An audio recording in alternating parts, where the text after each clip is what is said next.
Different EduPodcast is brought to you by differenteduSite.com. So I turned around. By then, I was saying, I'm done with this district. I am done. This is ridiculous. Teaching is hard, yet there is power in great teaching and learning that keeps teachers going. A Different EduPodcast tells the stories of teachers making a difference, what they did and how they did it.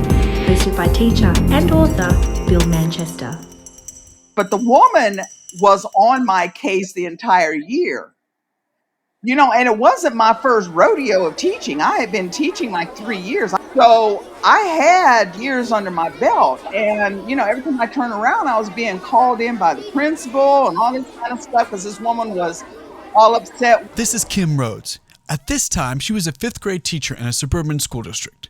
I always did a lot of hands-on activity with the kids. I wanted to in 42 minutes, I wanted to be able to hit all of them one way or the other. So when I taught history, yes, there would be lectures, but also, for instance, the Battle of Lexington and Concord. We talked about the Redcoats and how they marched through the night.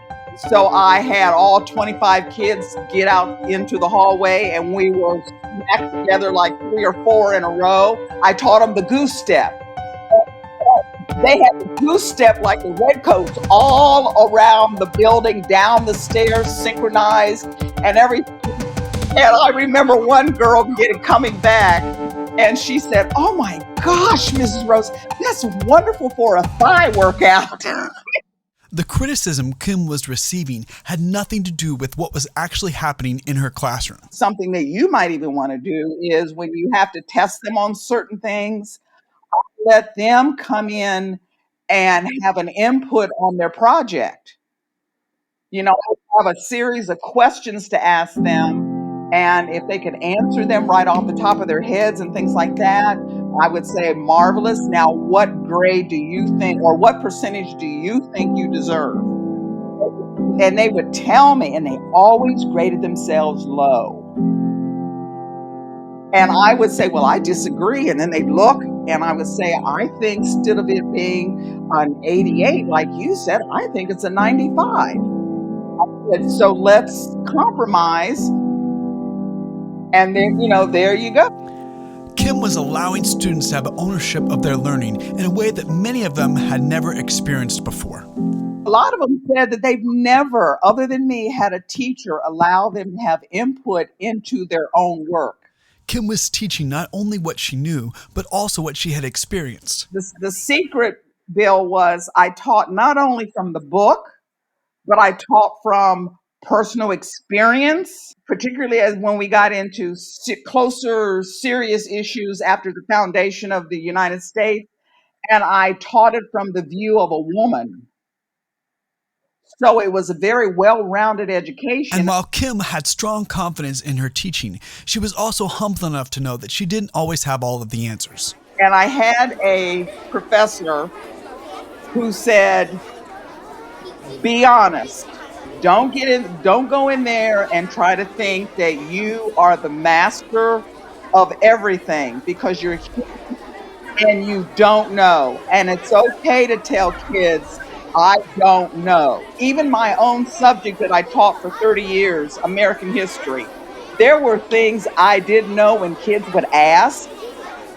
And I would be honest and go, wow, I don't know that answer to that. Let me research that tonight and we'll discuss it tomorrow. I mean, it's okay. And I think when sometimes I said that to the kids, they were startled. Kim guided her students in hands-on, interactive, deep learning. Students were growing in the academic subjects that Kim taught, as well as growing as independent, strong thinkers. This was not why she was being called to the principal's office. It had nothing to do with her teaching or with her teaching philosophy.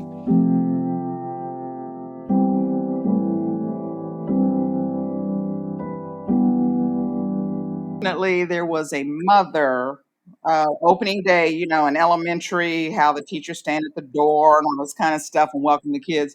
This woman walked up to me and said, oh no, my child will not have a black teacher. The opposition to Kim's teaching had nothing to do with her philosophy, her approach, or her quality of teaching. Kim was a great teacher, but she found herself in a terrible teaching situation because of racist views of parents and an administration that was not willing to confront these views. Well, finally, her daughter left, went to the 5th grade, and I can remember that it must have been a week into the new school year. Principal called me in and said that the woman had gone to the Board of Education and launched a complaint that I wasn't qualified to teach in the upper schools and all this kind of stuff. And the superintendent was meeting and everything else. And I said, wait a minute, you all are meeting on me and my constitutional rights are being violated right now. Well, their eyes got big because they didn't realize that my uncle was the federal judge that had made the desegregation decision for Columbus Public Schools, Judge Duncan. Robert Martin Duncan was the first African American to serve as a federal judge in Ohio. He decided the case that led to the desegregation of one of the largest school districts in the state, Columbus City Schools. In addition to ruling on the case, Robert Duncan also directly oversaw the implementation of the desegregation plan. I went into the nurse's office because, of course, this was in 79, 80 when there was no cell phone. So I went and got the nurse's phone because she wasn't there that day. And I called my dad. Dad called Uncle Bobby off the bench. Uncle Bobby took the call and said, you tell them right now, you're giving them 48 hours to solve this issue, or you're taking it to channel 6, 10, and 4, and you're going to blow our out of the water. And you tell them that this is advice from your counsel. And I walked right back into Ted's office and I told him word for word for what my Uncle Bob had said. Oh, and honest to God, within 24 hours, I had a letter that said the issue was dead. The legal battle had been won, but that did not change the fact that there were parents and others in the district that were judging Kim, not by the quality of her teaching, but by the color of her skin. There was still a moral battle that Kim would have to deal with. So I turned around. By then, I was saying, I'm done with this district. I am done. This is ridiculous. Somehow, Kim continued, and not just continued, but thrived. The ideological change in the school community did not come from a legal decision, but from the power of great teaching and learning. Parents saw how their students were able to grow, and soon the script was flipped. Parents were begging to have Kim teach their children. I'll never forget my last day before I retired and stepped out of Jones, there was a mother that walked up and said, you've had 3 of my 4 children. Could you stay 1 more year? Your child could have you. There is tremendous power in great teaching and learning. In Kim's case, it was the power to educate and change a community. For many teachers, the power of great teaching and learning is what keeps them teaching, even when they feel like quitting.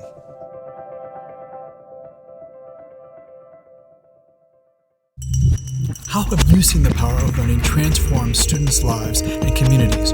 Join the conversation with the hashtag #PowerOfLearning. A Different EduPodcast is available on Apple Podcasts, Google Podcasts, Spotify, and most major podcast services. Follow BManchester_EDU for Twitter updates, as well as liking the Bill Manchester Author Educator Facebook page.